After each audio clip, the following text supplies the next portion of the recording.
Labs, sabi na, tulog ka na. Yung pagkamatay ni Cleo, Labs eh. Iniisip ko parang may mali. Parang hindi match yung suicide note dun sa sinasabi nilang pagsabog ng kotse. Kasi paano nangyari yun?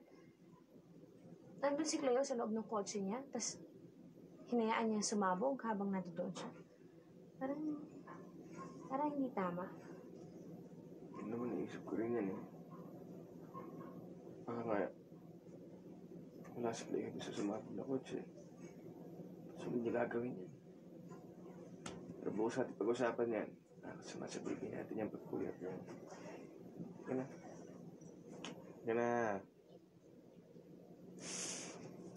Kinakabahan kasi ako, Labs eh. Sabi ko na nga ba eh. Nung araw na sinabi ni Cleo kay Tita Myla, meron siya importante sasabihin. Masama na yung kutob ko eh. Ako, Labs. Mas mo naisipin yan, ha? Nakakasama sa baby natin ng maraming iniisip yung nanay niya. Mamaya maka-apekto pa yan dyan.